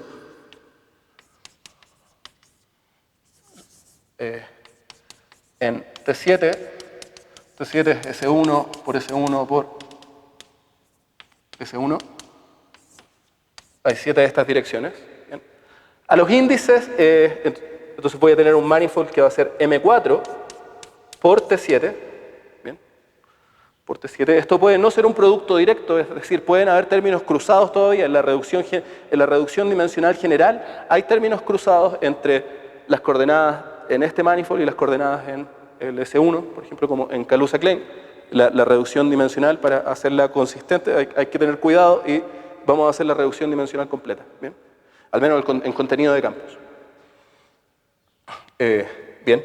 A las coordenadas en M4 las voy a llamar mu, nu, lambda, rho. A las coordenadas en T7 las voy a llamar I, J, K, L. Bien. Y veamos cómo se reduce entonces el contenido de campos de esta teoría a dimensión 4. Bien.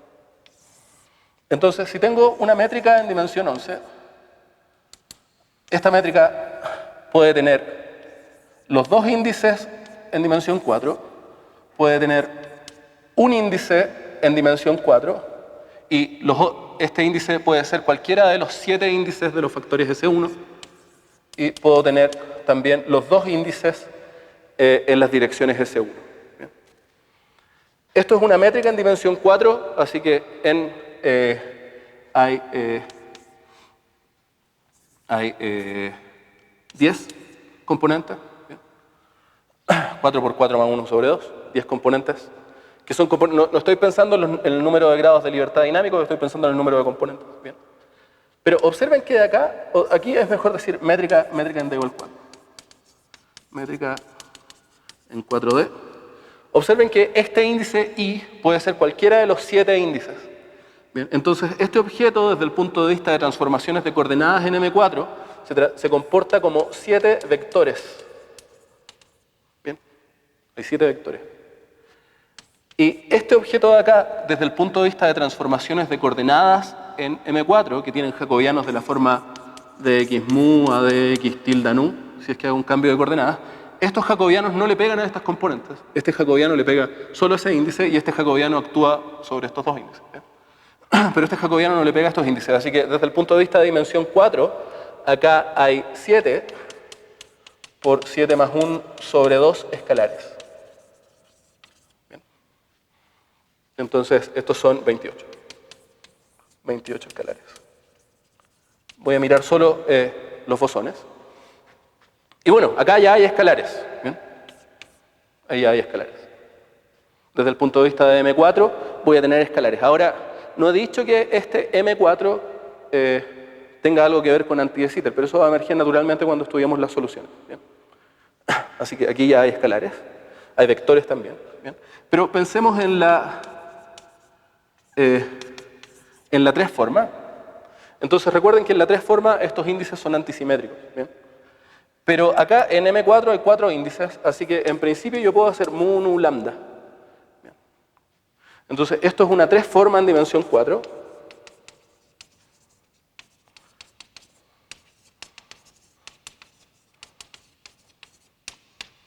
Y la invariancia de Gauge que tiene la teoría, esta invariancia de Gauge que tiene la teoría, hace en realidad que esta forma no sea dinámica. Aquí no hay ningún grado de libertad dinámica. Y eso es porque su derivada exterior es un F4, pero en dimensión 4, F4 tiene que ser proporcional a la forma de volumen, y si más encima pido que satisfaga la ecuación de Maxwell, no hay ninguna función enfrente de la forma de volumen que quede libre. ¿Bien? Así que aquí no hay grados de libertad dinámicos. Después, puede ser que uno de estos índices sea un índice a lo largo de las esferas. Entonces acá hay, estas son 7 dos formas en dimensión 4. Bien. Pero estas dos formas se pueden dualizar. ¿Okay? Porque estas son 7 dos formas en dimensión 4. Entonces supongan que tienen ustedes una dos forma en dimensión 4. Su intensidad de campo es un F3. Esto es todo en dimensión 4. ¿Bien? Y después puedo pensar en dualizar el F3. Puedo dualizar F3. Esto va a ser una unoforma en dimensión 4, porque es el dual del F3. Así que esto lo puedo escribir como un F1, y este F1 es la derivada exterior de un A0, pero este A0 es un campo escalar. Bien. La simetría que tiene la teoría permite hacer estas dualizaciones. El cómo aparece F permite hacer estas dualizaciones. Y entonces, en realidad, estas 7 dos formas en dimensión 4 las puedo pensar como 7 campos escalares en dimensión 4. Así que aquí, en realidad, hay 7 escalares. Bien. Puede ser también que dos índices estén en las direcciones S1, pero estos dos índices son antisimétricos. Entonces, desde el punto de vista de dimensión 4, este objeto se comporta como un vector. Este jacobiano le pega solo a ese índice. Así que acá estos son dos índices antisimétricos en dimensión 7. Entonces hay 7 sobre 2 componentes. Entonces estos son 7 sobre 2 vectores. Bien. Y finalmente todos los índices pueden estar pueden ser índices en las esferas. Y estos entonces hay 7, perdón, no hay esferas. Las direcciones son 1 esfera. Son las direcciones S1, entonces son 7 sobre 3. Bien. 7 sobre 3. En resumen, la teoría en D igual 11, que tiene como campos bosónicos solamente a la métrica y a la 3 forma, desde el punto de vista de dimensión 4, si uno reduce en T7, lleva a una métrica, pero déjenme decir que hay 70 escalares. Bien. Hay 70 escalares.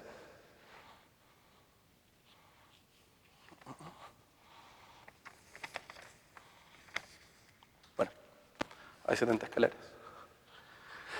Ahora, las reducciones en T7 tienen la propiedad de que, ustedes saben que en las reducciones dimensionales uno expande en modos de Fourier a lo largo de cada de estos S1, y los modos de Fourier que no son el modo 0 se comportan como campos con masa. Si estas direcciones tienen radio pequeño, puedo pensar que esos grados de libertad con masa están desacoplados y me puedo quedar solo con los grados de libertad sin masa.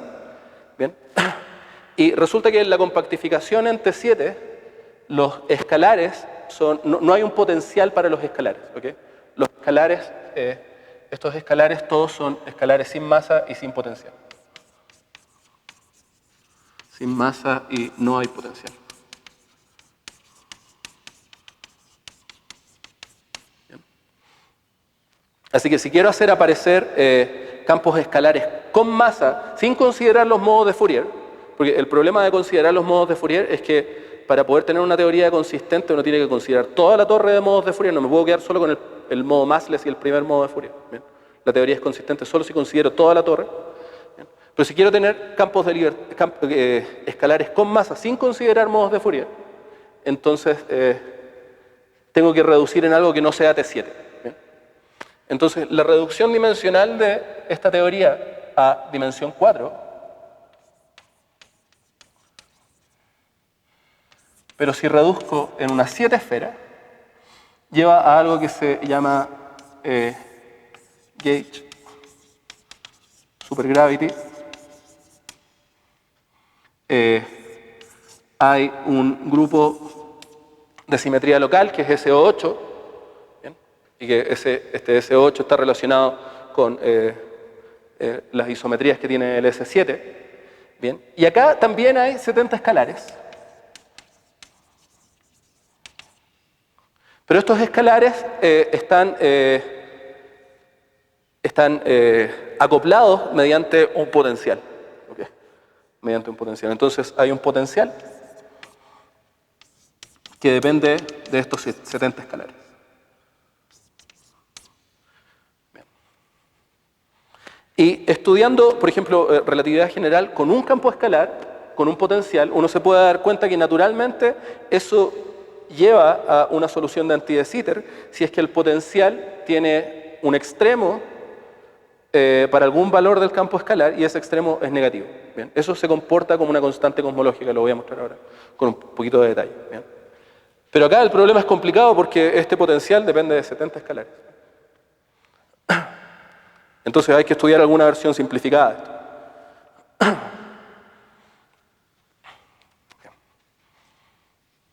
Entonces usé la compactificación en T7 solo para hacer este conteo de grados de libertad, mostrar que los escalares emergen naturalmente como escalares propagándose en dimensión 4, pero estos escalares son escalares sin masa y no hay un potencial que los acople. Bien. Entonces no voy a, con excitaciones de esos escalares no van a tener masa y quiero estudiar campos de escalares con masa. Pero si reduzco en S7, entonces naturalmente llego a un problema con escalares que tienen un potencial y ese potencial tendrá extremos en alguna parte, bien, por algún valor de estos campos. Y ese potencial se va a comportar, me va a permitir emular una constante cosmológica. Bien. Ahora, obviamente la teoría en D igual 11 tiene una solución. ¿Okay? La teoría en D igual 11 tiene una solución que es la solución maximalmente simétrica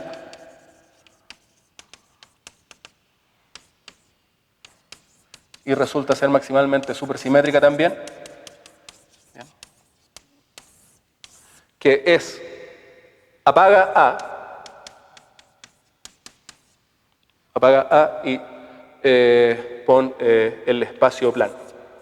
La métrica en D igual 11 igual a Minkowski 11. Pero si queremos conectar con dimensión 4, claramente esto no nos sirve. Bien. Profesor.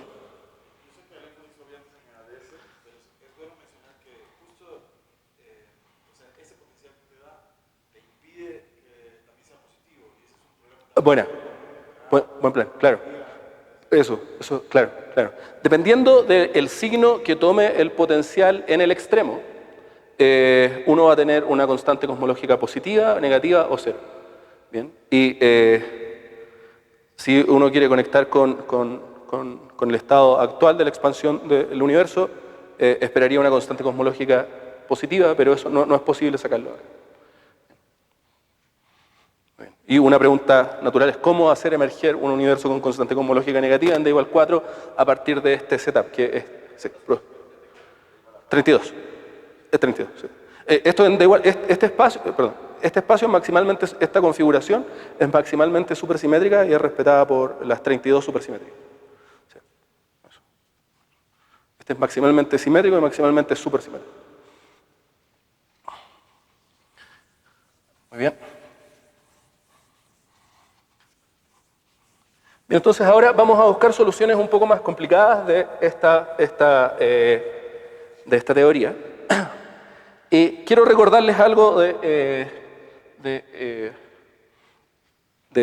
relatividad general antes de ir a esta teoría. Entonces, en relatividad general, con Maxwell,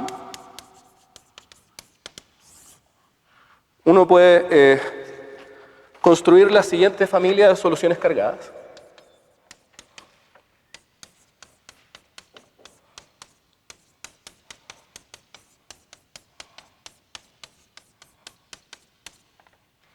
Bien, estamos en dimensión 4. Bien, así que aquí hay 3 direcciones planares. Planas. El campo de gauge es Maxwell, así que hay una forma. El potencial electromagnético es U a la menos 1 de X. Bien. Y si uno sustituye esto en las ecuaciones de Einstein-Maxwell, llega a que va a ser posible encontrar una solución siempre y cuando delta IJ de ADI de ADJ de U de X sea 0. Es decir, que esta función U sea una función armónica. Este es el laplaciano en R3, así que no hay soluciones sin singularidad y que sean cuadrados integrables de esta ecuación.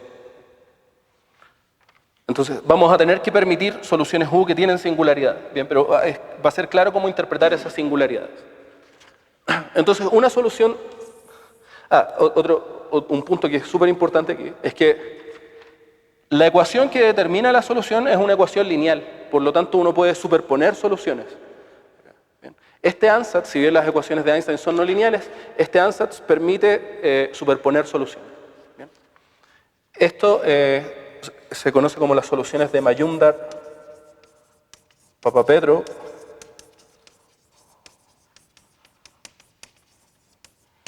Bien. Son solucionnes de multi black holes cargados pero extremos con carga igual a masa. Y veamos recuperemos un viejo conocido a partir de esto. Una solución de estrella se satisface en particular si me voy a pasar a coordenadas polares, a coordenadas esféricas en esta dirección plana. Bien. Entonces hay una solución con simetría esférica que es U de X, U de R, perdón, igual a 1 más constante sobre R. Déjenme poner un cuadro. Bien. 1 más constante sobre R. Bien, si sustituyo esto en la métrica, tengo menos 1 más Q sobre R a la menos 2. Bueno, de t cuadrado más. Bien. Y resulta que esta métrica, observen que es una métrica en donde la sección espacial es conformalmente plana. Bien. Por lo tanto, eso es lo que uno define como coordenadas isotrópicas. Bien. Las coordenadas isotrópicas son aquellas en donde la sección espacial la escribo de forma manifiesta como conformalmente plana. Bien. Y esta métrica es la versión, es la solución cargada de Reissner-Nordström extremal en coordenadas isotrópicas.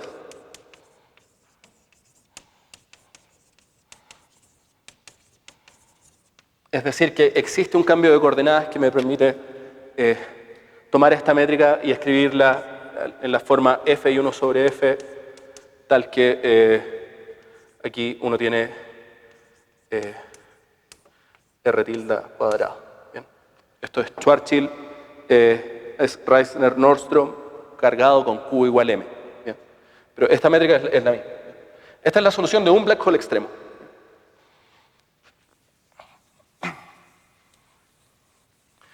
Y algo que ocurre en los black holes extremos es que hay una región anti de Sitter que aparece naturalmente en la región cercana al horizonte. Bien. El horizonte en estas coordenadas está en R igual 0. Bien. Entonces, si ustedes toman 2 estrellas, el horizonte de la solución de Reissner-Nordström extremal. Entonces, en coordenadas de Schwarzschild, la solución está en R tilde igual Q. En coordenadas isotrópicas, el horizonte está en R tilde igual Q. En coordenadas isotrópicas, el horizonte está en R igual 0. Bien. Entonces, veamos la Near Horizon Geometry. Es decir, R va a 0 de 2 estrellas.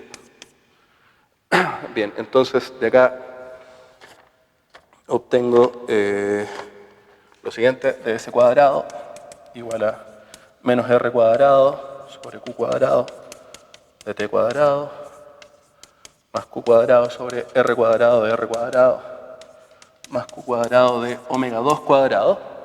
Bien. Y tengo que hacer lo mismo en el campo A, en el campo de Gauge. A mu, entonces va a ser Q sobre R delta mu T. Bien. Esta es la métrica cerca de la superficie R igual 0, pero R igual 0 corresponde al horizonte, R tilde igual Q, así que esta es la geometría cerca del horizonte. Si bien es la geometría cerca del horizonte solamente, uno no esperaría que esto fuese solución de las ecuaciones de Einstein-Maxwell, porque te estás quedando con una región del espacio y tiempo solamente. Pero resulta ser que esta configuración también es solución de Einstein-Maxwell. Soluciona también Einstein-Maxwell.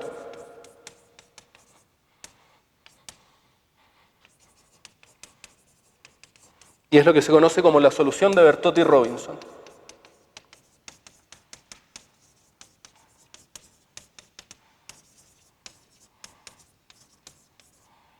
Bien. Observen que las direcciones TR ahora están en producto directo con las direcciones angulares. Bien, no hay una función de R acá. Así que esta métrica que está aquí es la métrica de dos esferas de radio Q. Bien. Y si ustedes toman esta métrica y calculan el tensor de Riemann, bien, o el escalar de Richter, es una métrica en dos dimensiones, pero para lo que nos convoca en el siguiente ejemplo, mejor calculan el tensor de Riemann, van a ver que TR es igual a menos Q cuadrado, menos Q cuadrado. Bien. Esa es la única componente no nula del tensor de Riemann, que en dos dimensiones hay una sola independiente. ¿No? Bien. Entonces, esta métrica que está acá es la métrica de ADS2 de radio Q. Entonces, ADS2 por S2 es solución de Einstein-Maxwell siempre y cuando yo fije los radios en términos de la carga. Bien, los radios de los dos factores. Muy bien. Vamos bien de tiempo, ¿verdad? Entonces, déjenme hacer un ejemplo de esta misma construcción, pero en supergravedad n de igual 11.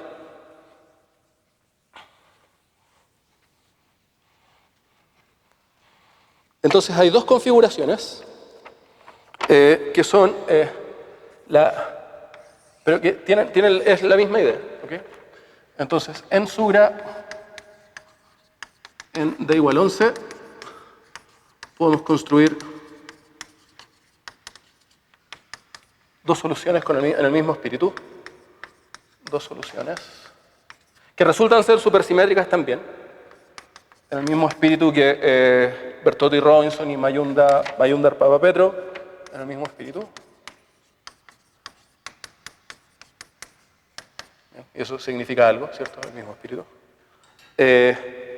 Y déjenme mostrarles la M2 Brana, o no, mejor la M5 Brana, que es la que nos va a servir. No, la M2 Brana. Bien, que tienen nombres M2 Brana y M5 Brana. Bien, pero me voy a concentrar en particular en la M2 y la idea es la siguiente. La solución de supergravedad n de igual 11 tiene la siguiente forma. F4 va como dt de x1 de x2 de u a la menos 1. Esta función de... nos vamos a quedar con la coordenada radial, o con la versión que tiene simetría esférica. Solamente, déjenme decir que ds cuadrado tiene la forma u a la menos 2/3 de r.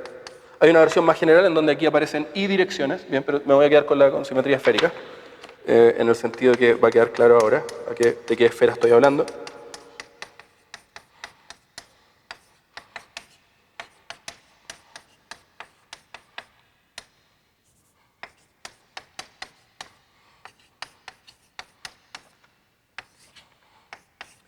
Esta solución tiene simetría esférica, porque aquí aparece una 7 esfera, tiene la simetría de las 7 esferas. Bien, y U tiene la forma 1 más Q a la 6 sobre R a la 6. Entonces, la teoría de supergravedad de igual 11 tiene una métrica, la parte bosónica, una métrica, una 3 forma. La 3 forma tiene una intensidad de campo que es una 4 forma. Y esto es solución de la teoría. Bien. Observen que aquí estoy diciendo cuánto vale F4. F4 no es un campo fundamental en la teoría. ¿Okay? El campo fundamental es A3. Bien. Pero me puedo asegurar de la existencia de una 3 si me aseguro de que dF4 sea idénticamente 0. ¿Okay? Entonces, esto hay que chequearlo porque esto implica la existencia de una 3. Y el A3 tiene que existir porque el campo fundamental es A3. ¿Bien? Pero se puede chequear eso, bien. Y de nuevo me puedo ir a la región cerca del horizonte. Esto es lo que se llama la M2 Brana, bien. Hay un horizonte, bien, y me puedo ir a la región cerca del horizonte. Hay una versión no extremal de esto también, que es más complicada, pero hay una versión no extremal. Entonces déjenme decir que esto es la extremal M2 Brana con simetría esférica, ¿cierto? Esférica. La simetría esférica del S7, es S7. Y la geometría cerca del horizonte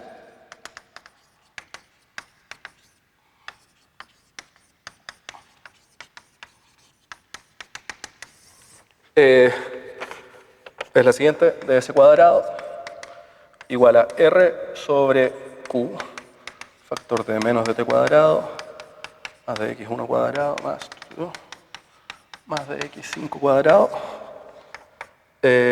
más Q sobre R cuadrado. No, me equivoqué, perdón. Sí, pues esto es la M3. Sorry.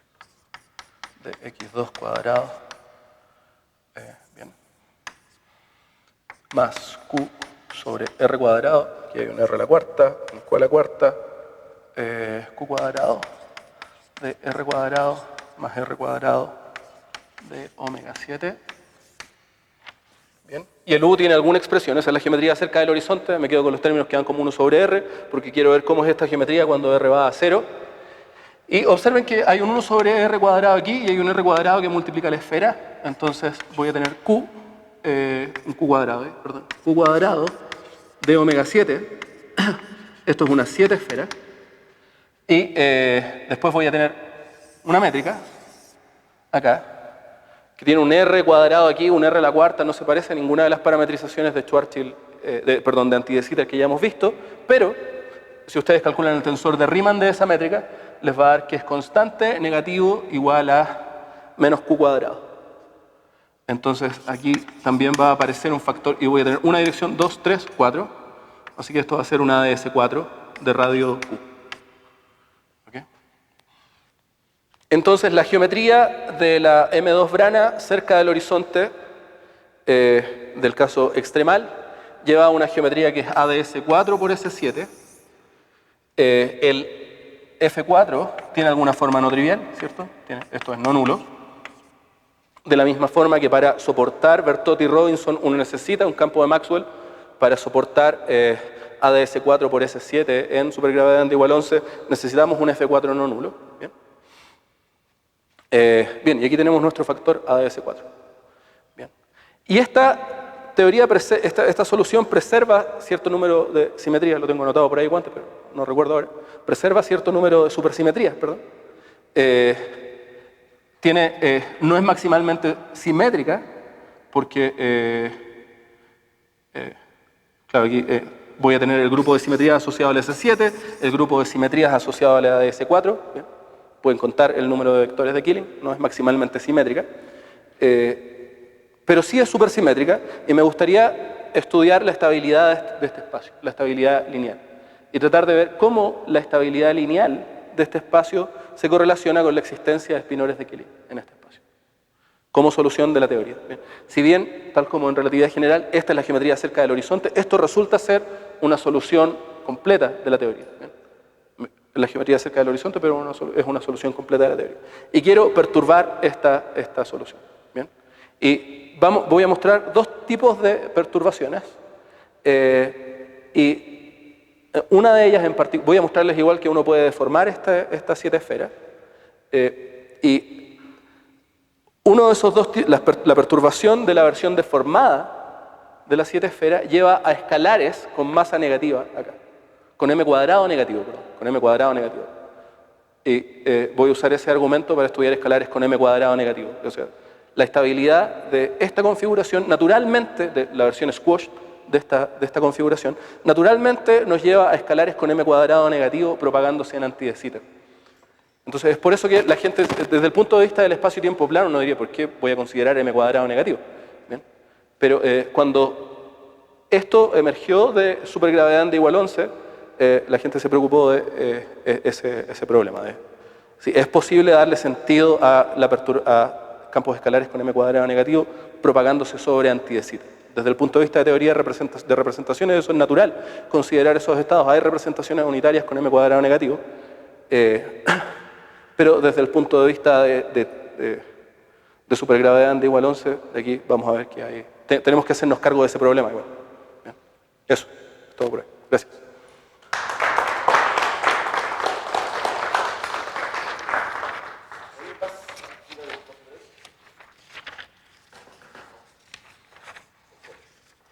Profesor, dale. Motivaste porque hay que estudiar escalares con anti-Sitter, en principio con valores negativos de masa. ¿Pero puedes hablar un poquito de cuál es la motivación de esa configuración del sentido del problema? Estas son configuraciones supersimétricas en la teoría de igual 11. Y la relación con teoría de cuerdas, ¿decís? Claro, estas son, en gravedad en más dimensiones uno puede construir objetos negros extendidos, objetos con horizonte que tienen direcciones planares extendidas. Y esta solución se puede interpretar así. Ahora yo en el seminario, estoy haciendo propaganda al seminario, voy a hablar acerca de la inestabilidad que emerge en ese tipo de configuraciones. Se llaman cuerdas negras y pebranas negras, así que vengan. ¿Bien? Que se llama la inestabilidad de Gregory Laflamme.